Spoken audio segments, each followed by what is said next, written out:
You know, this happens every time. You find a weak bitch who's desperate for male attention.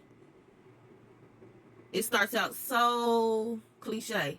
Girl meets guy, guy sick, he woos woman. Then he lets her know, like, yo, been locked up for touching on kids, but I've changed. And she's so thirsty to just be, you know, broke down every night. She believes it. That she don't care who she puts in danger. Her kids, your kids, they kids. As long as she's getting that spine touched, it really don't fucking matter. It was like that with the Henrietta massacre. It was like that with Caitlin Stone. And it's the same case with Naziyah Harris. Naziyah Harris has not been seen since January 9th of this year. She was staying with her aunt. And her aunt had started dating a guy who had a thing for kids. He had already did time. And even last year, something went down during a slumber party that was very questionable. To the point where they brought all the kids in for questioning. And after hours of questioning these kids just caved in. You know, retracted their statement.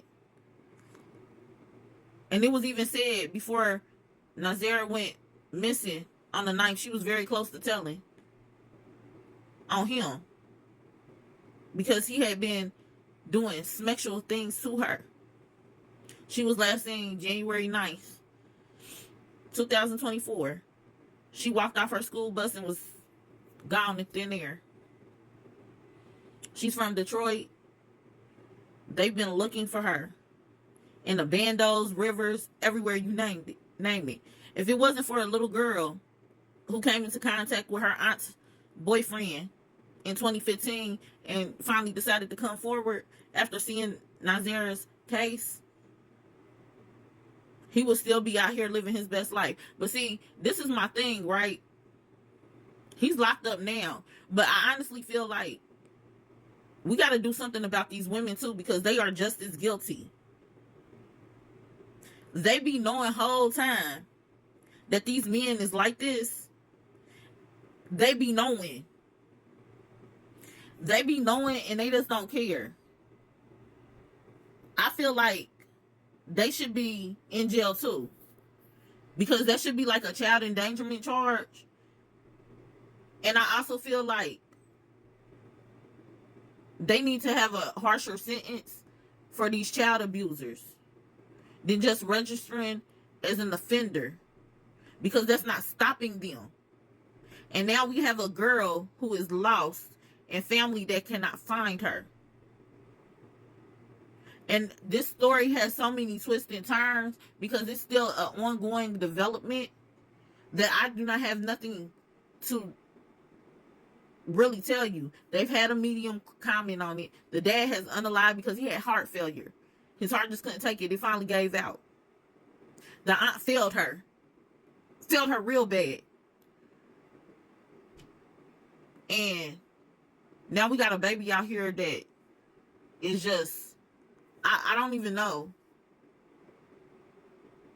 She just got to come home, bro. Like, and normally I do these cases not on something that's currently updating and things like this. I normally do cases that has already been solved, but I feel like she deserves to be talked about.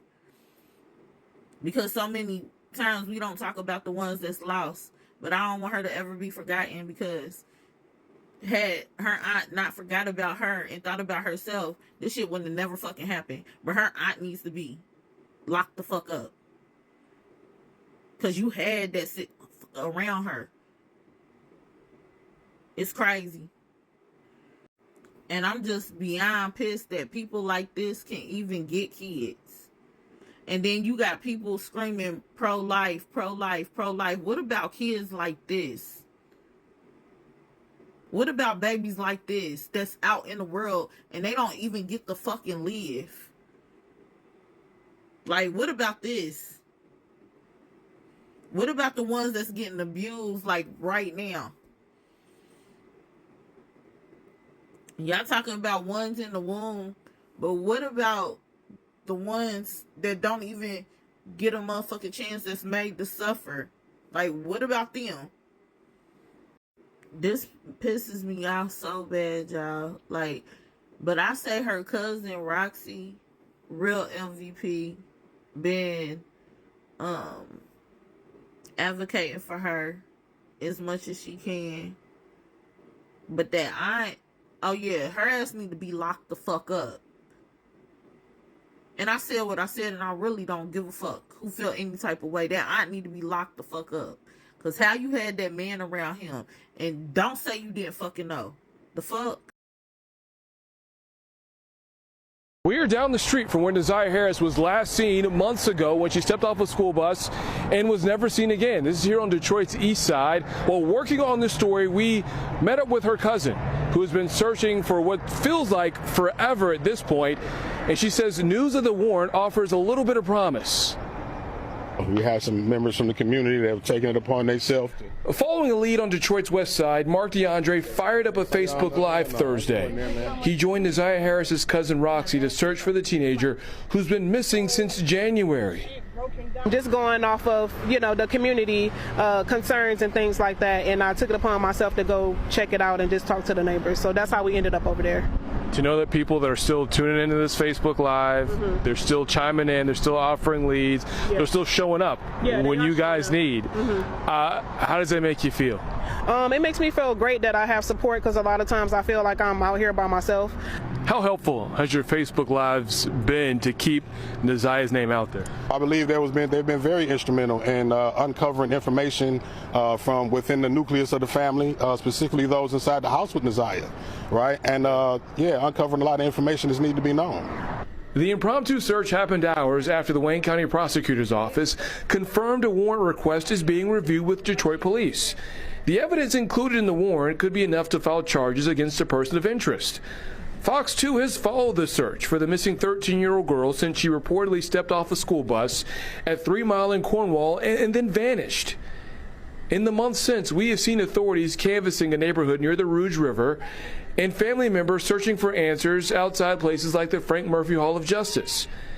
Naziyah is described as a 5'2", 130-pound 13-year-old who was last seen wearing a light blue jean shirt, light blue jean pants, a pink and white Rugrats coat with a fur collar, along with blue and white Nike gym shoes. There's some frustrations, obviously, but I'm still putting my shoulders back, head high, and, not going to give up until we get justice for her. Does news of this warrant offer any kind of hope, promise, any emotions related to that? Yes, it sure does. I mean, the hopes are high now.